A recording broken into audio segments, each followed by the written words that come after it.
Good morning students, welcome to your बीवीनी learning education groups. तो students, ये जो वीडियो है 8th क्लास के लिए, इसमें जो चैप्टर है वो फ्रिक्शन कि फ्रिक्शन होता है क्या है। फ्रिक्शन एक फोर्स होता है जो हमेशा किसी भी ऑब्जेक्ट के अपोजिट डायरेक्शन में लगता है। जब कोई भी ऑब्जेक्ट क्या करती है, मूव करती है, तो उसके अपोजिट डायरेक्शन में एक फोर्स लगता है जो फोर्स आपको दिखाई नहीं देता। जैसे आप किसी बॉल को रोल कर रहे हैं तो after some time ball stops. Why? Because it जो बॉल्स है उस पर क्या लग रहा है, एक फोर्स लग रहा है। उस फोर्स के कारण जो बॉल है वो क्या होती है, स्टॉप होती है। जिस पर फोर्स नहीं लगता तो बॉल जो है वो स्टॉप नहीं होती। तो इसी के बारे में हम पढ़ेंगे, friction. You might have seen, तुमने जैसे ड्राइवर को देखा होगा, ये कार और ट्रक जो slowing down the vehicle eight A traffic signal. जब कोई भी ट्रैफिक सिग्नल आता है तो वो उसको क्या कर देता है, अपनी जो स्पीड है उसको स्लो कर लेता है। You to slow down your bicycle, ऐसे ही अपने जब आप ब्रेक लगाते हो साइकिल पर तो वो क्या हो जाती है, स्लो हो जाती है। Have you ever thought why vehicle slow down? कभी आपने सोचा ये व्हीकल जो होता है स्लो डाउन क्यों हो जाता है? व्हेन ब्रेक्स आर अप्लाइड, जब उस पर ब्रेक लगाई जाती है। तो नॉट ओनली व्हीकल्स, केवल वाहन ही नहीं, any object moving over the surface, जब कोई वस्तु दूसरी वस्तु के सरफेस पर क्या करती है, मूव करती है, तो slow down when no external force, जब तक उस पर कोई बाहरी बल भी नहीं लगाया जाता फिर भी वो क्या हो जाती है, स्लो हो जाती है फाइनली, और वो अंत में रुक भी जाती है। Have you seen, not seen, तुमने नहीं देखा होगा, a moving ball on the ground stopping after some time. Why do we slip, हम स्लिप क्यों हो जाते हैं? When we step on a banana peel, हमें केले के छिलके पर चलते हैं तो हम फिसल जाते हैं। क्यों फिसल जाते हैं? व्हाई इट इज डिफिकल्ट, हमारे लिए चलना क्यों कठिन होता है, to a smooth and wet floor, कि जो गीला और चिकना जो फर्श होता है उस पर चलना हमारे लिए कठिन क्यों होता है। तो ये सारी चीजें जो हैं वो फ्रिक्शन हैं, कि जहां पर जो जितना ज्यादा स्मूथ सरफेस होता है वो वहां पर फ्रिक्शन उतना ही कम होता है। तो तुम देखते हो, you saw that if you apply the force along the left, यदि आप कोई लेफ्ट में फोर्स लगाते हैं, जो फ्रिक्शन होता है हमेशा वो राइट में फोर्स लगाएगा क्योंकि वो अपोजिट होता है। If you apply the force along the right, यदि आप राइट में लगाते हो तो जो फ्रिक्शन है एक्ट्स अलोंग द लेफ्ट, वो हमेशा लेफ्ट डायरेक्शन में लगता है। तो इन द बोथ केसेस जो फोर्स होता है opposite the motion of book, जैसे फोर्स ऑफ फ्रिक्शन जो होता है always opposite the applied force. जो भी आप फोर्स अप्लाई कर रहे हैं तो जो फोर्स ऑफ फ्रिक्शन होता है वो हमेशा अपोजिट डायरेक्शन में लगता है। तो इन द अबव एक्टिविटी जो फोर्स ऑफ फ्रिक्शन है वो एक्ट्स करता है between the surface of book and surface of table. तो is the friction is the same for all the surfaces, जो फ्रिक्शन है वो क्या है, same for all the surface. Does it depend on the smoothness of the surface, वो किस पर depend करता है, स्मूथनेस पर। यदि जितना ऑब्जेक्ट जितना सरफेस जितना ज्यादा स्मूथ है वहां उतना ही ज्यादा क्या है, उतना ही कम क्या है, फ्रिक्शन है। आगे फैक्टर्स अफेक्टिंग फ्रिक्शन, ये कौन कौन से जो फैक्टर्स हैं जो फ्रिक्शन को क्या करते हैं, अफेक्ट करते हैं। तो सबसे पहला है जो नेचर, वो क्या है, नेचर। वो कैसे, आपने अभी मैं आपको पढ़ाता हूं कि नेचर कैसे है।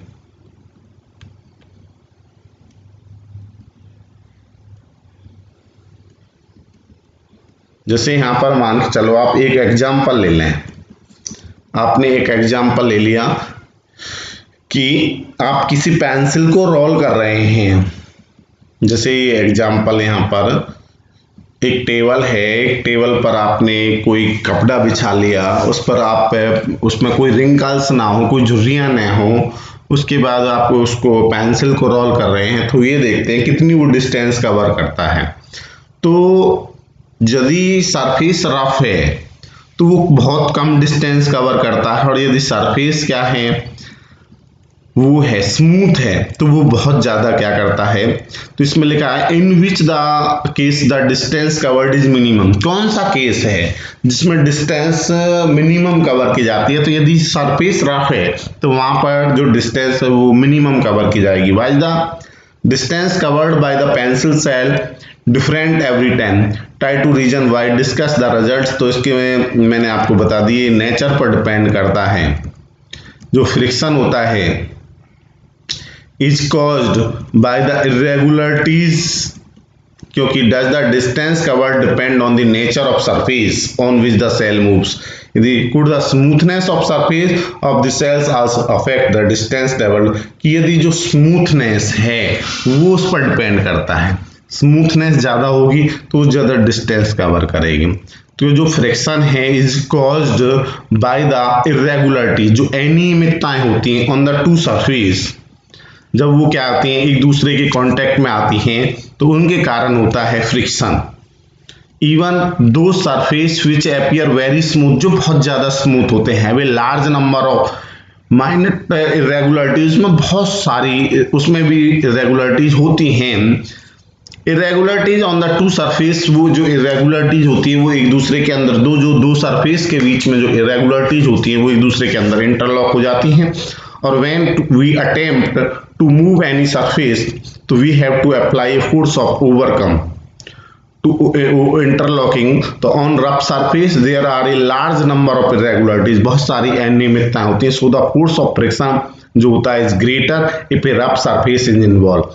जो वहां पर यदि सरफेस रफ है तो फोर्स ऑफ फ्रिक्शन क्या होगा, ज्यादा होगा। जैसे मान के चलो आप किसी फर्श पर चल रहे हैं तो उस फर्श पर चलना आसान होगा जो क्या है रफ है, खुरदरा है, लेकिन जो बहुत ज्यादा चिकना फर्श है उस पर आप चल नहीं सकते। तो यहाँ पर जो फोर्स ऑफ फ्रिक्शन है वो ग्रेटर होता है इन रफ सरफेस। आगे वी सा दैट, हम देखते हैं कि जो फ्रिक्शन होता है is caused by the interlocking. जो इंटरलॉकिंग होता है, जो इरेगुलरिटीज होती हैं वो एक दूसरे के अंदर इंटरलॉक होती हैं in the two surface, it is obvious that जो force of friction will increase, वो बढ़ जाता है। The two surface are pressed harder, यदि दो जो सरफेस हैं वो एक दूसरे को क्या करती हैं, प्रेस करती हैं। You can experience it by dragging a mat when no body. मान के चलो कोई मैट बिछा हुआ है, आप उसको खींच रहे हैं, जब उस पर कोई नहीं बैठा तो आप उसको इजीली क्या कर सकते हैं, ड्रैग कर सकते हैं। लेकिन यदि उस पर कोई बैठा दिया जाए, person is sting on it, तब उसको इजीली आप क्या नहीं कर सकते, उसको ड्रैग नहीं कर सकते, क्योंकि आप जानते हैं क्योंकि उस कंडीशन में वहां पर जो फोर्स ऑफ वहां जो वो है वो हार्डली प्रेस हो जाएगा। तो recall your experience when last time you moved a heavy box, यदि आप किसी हैवी बॉक्स को ले जा रहे हैं from one place to another, तो if you have no such experience to get that, जो एक्सपीरियंस है now what is easier to move the box from rest to move it when it is already in motion, कि कौन सा जो box है उसको आप इजीली मूव करा सकते हैं। एक तो ऐसा है जो रेस्ट में है, एक ऐसा है जो मूव में है, पहले ही गति कर रहा है।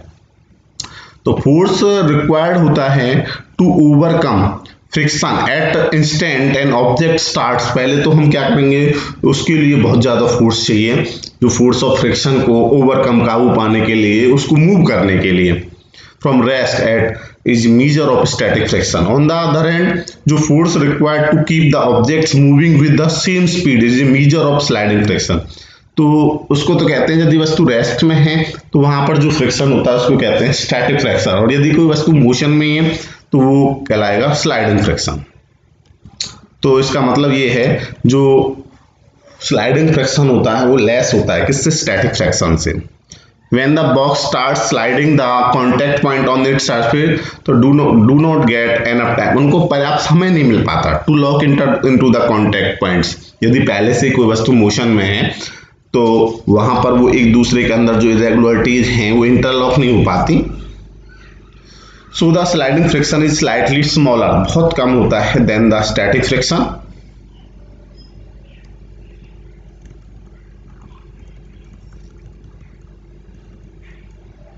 And you find it somewhat easier to move the box already, और आप क्या है जो बॉक्स पहले से ही मोशन है उस पर आप इजीली क्या कर सकते हो, उसको मूव कर सकते हो, उसको आप गति में ला सकते हो। आगे फ्रिक्शन इज नेसेसरी और इविल। जो फ्रिक्शन है वो हमारे लिए आवश्यक भी है और हमारे लिए हानिकारक भी है। तो recall now some of your experience is easier to hold a kulhad. आप जो मिट्टी का कुल्हड़ होता है उसको आप इजीली क्या कर सकते हैं, पकड़ सकते हैं, और एक ग्लास टम्बलर या कांच का ग्लास जो है उसको। तो suppose the outer surface of जो टम्बलर होती है वो क्या होती है, उस पर ग्रीस लगा दे आप, तो has a film of cooking oil, या उस पर खाने वाला तेल लगा दें, तो would it become too easier, क्या उसको पकड़ना आसान होगा? वो डिफिकल्ट टू होल्ड इट, तो just think would it is possible to hold the glass at all it is there no fraction, यदि उस पर फ्रैक्शन ना हो तो उसको पकड़ा नहीं जा सकता। Recall also how difficult it is move, किसको किस प्रकार मूव कर सकते हैं on a wet muddy track और wet marble floor. Can you imagine being able to walk, कि आप कौन से फर्श पर आसानी से चल सकते हो? तो मडी जो ट्रैक है या वेट मार्बल फ्लोर है, तो यदि कोई फ्रिक्शन ना हो तो उस पर नहीं चल सकते। यू कुड नॉट राइट, आप लिख नहीं सकते विद पेन और पेंसिल, यदि आप फ्रिक्शन नहीं हो तो मान के चलो आप कोई आपके पास कॉपी है, उसमें जो पेपर है उस पेपर पर आपने ऑयल डाल दिया, ऑयल डालने से उस पर फ्रिक्शन कम हो जाएगा, फ्रिक्शन नहीं होगा तो आप उस पर लिख नहीं सकते।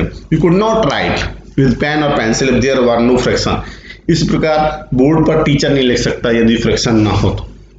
When your teacher is writing with chalk on the blackboard, its rough surface जो है rubs off some chalk particles with stick, उससे चिपक जाते हैं to the blackboard.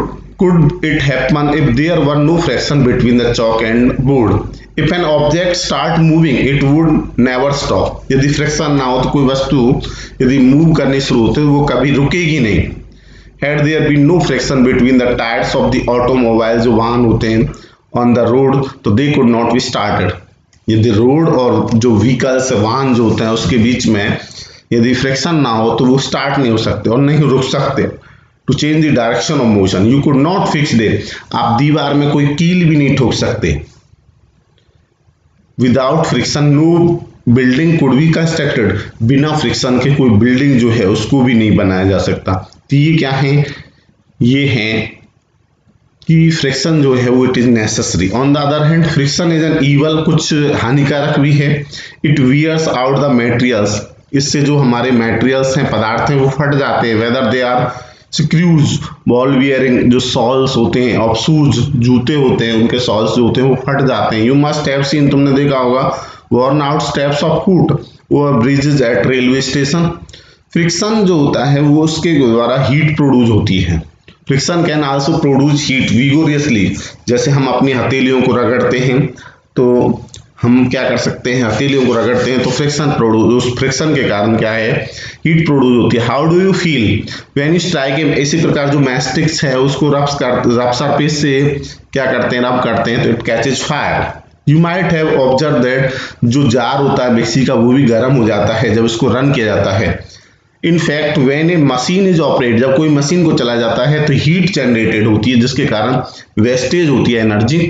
तो इसी के बारे में हम आगे पढ़ेंगे कि कुछ बहुत सारे वेज होते हैं जिसके द्वारा मिनिमाइज किया जा सकता है फ्रिक्शन को इन द फॉलोइंग। तो इंक्रीजिंग एंड रिड्यूसिंग फ्रिक्शन, कि जो फ्रिक्शन है उसको किस प्रकार इंक्रीज किया जा सकता है और किस प्रकार डिक्रीज किया जा सकता है, इसके बारे में हम कल पढ़ेंगे।